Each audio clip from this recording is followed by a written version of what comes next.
Dans les terres arides de l'Israël ancien, une histoire puissante se déroule autour d'un homme. Un homme dont le pouvoir faisait craindre les rois et apportait de l'espoir aux fidèles. Il purifia les eaux empoisonnées, ramena les morts à la vie et rendit aveugles des armées entières, laissant ses ennemis aussi terrifiés qu'admiratifs. Chaque miracle renforçait le mystère qui l'entourait. Qui était ce prophète, porteur du pouvoir du ciel, mais au cœur d'un serviteur humble? Même après sa mort, son impact résonna à travers l'histoire.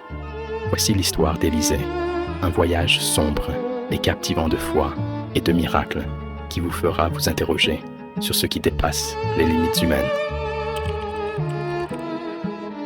Élisée est né dans une famille humble, dans la petite ville d'Abel-Méhola. Son nom signifiait « Dieu et salut ».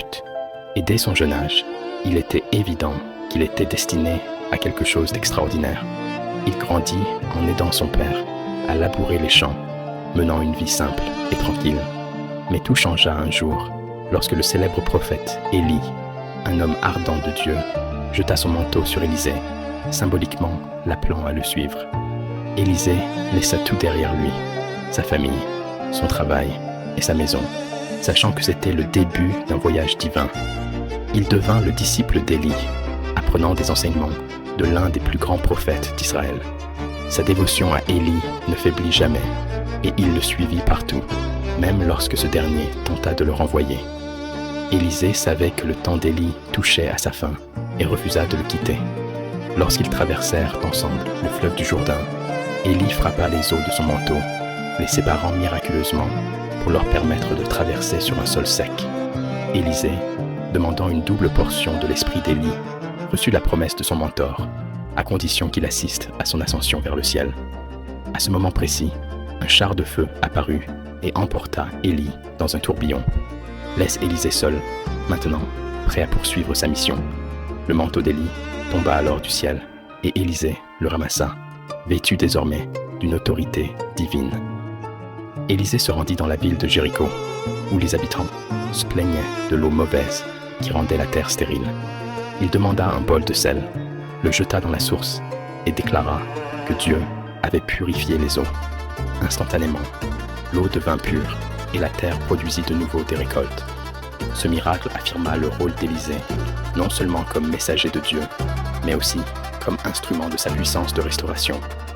En chemin, un groupe de garçons sortit de la ville pour se moquer d'Élisée, l'appelant chauve.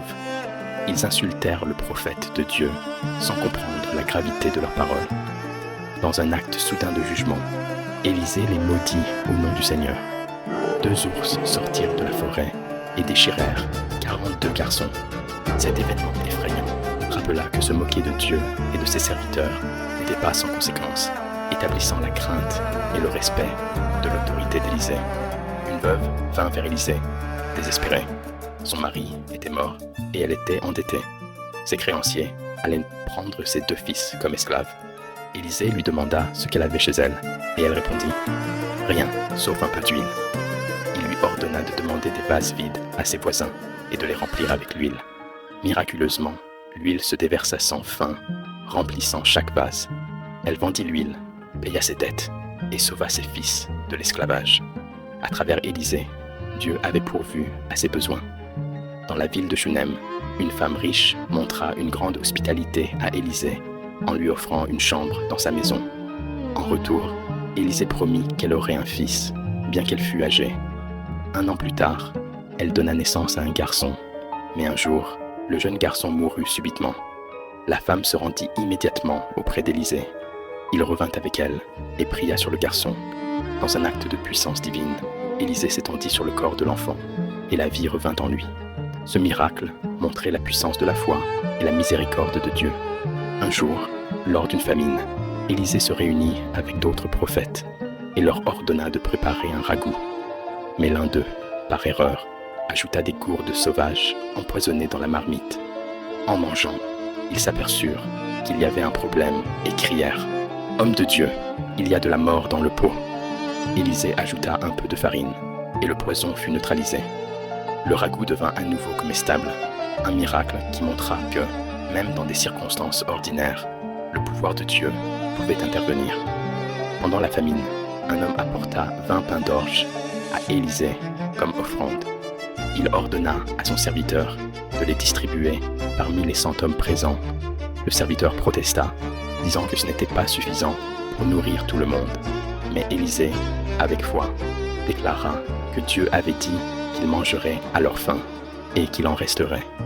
Miraculeusement, les pains se multiplièrent et tout le monde mangea jusqu'à être rassasié avec des restes.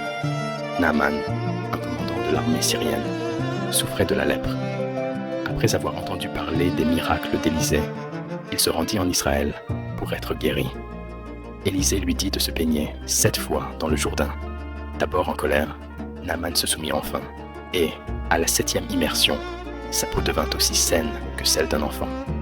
Naaman, humble et reconnaissant, déclara que Dieu d'Israël était le seul vrai Dieu.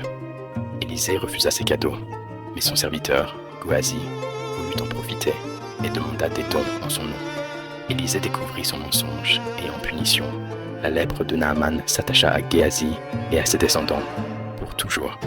Un jour, pendant que les disciples d'Élisée construisaient un nouveau lieu de réunion, un fer d'axe tomba dans le Jourdain.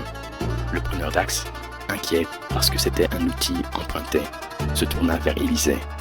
Élisée jeta un morceau de bois dans l'eau et miraculeusement, l'axe flotta à la surface. Ce miracle simple mais profond montra que, même dans les petites choses de la vie, le pouvoir de Dieu pouvait se manifester. Une fois, la ville de Samarie fut assiégée par les Syriens. La famine était si sévère que les gens payaient des prix exorbitants pour de la nourriture et la situation devenait désespérée. Un jour, un des hauts fonctionnaires du roi d'Israël se moqua de la promesse d'Élisée, affirmant que même Dieu ne pourrait sauver la ville. Mais Élisée, inspiré par Dieu, déclara que demain, à cette heure, la ville serait remplie de nourriture à bas prix. Le lendemain, Dieu fit entendre des bruits qui effrayèrent les Syriens, et ils fuirent en laissant derrière eux leurs provisions.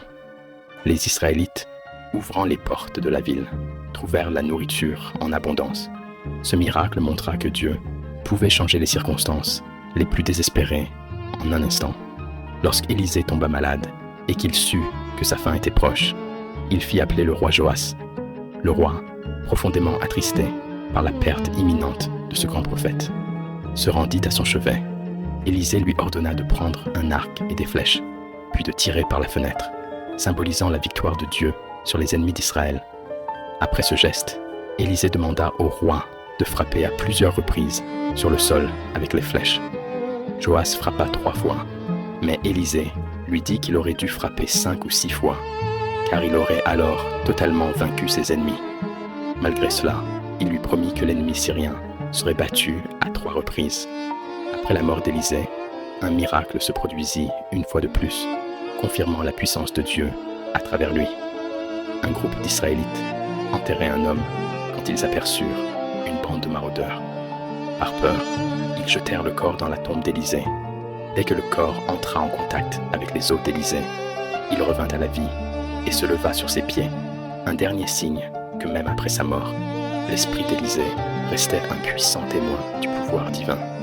L'histoire d'Élisée est un voyage profond de foi, d'obéissance et de puissance divine. Ces miracles, bien que spectaculaires, nous rappellent que Dieu peut agir de manière extraordinaire dans la vie des gens ordinaires. Chaque acte, qu'il s'agisse de guérir les malades, de nourrir les affamés ou même de ressusciter les morts, enseignait au peuple d'Israël une vérité essentielle. Dieu est capable de tout, même dans les moments les plus sombres.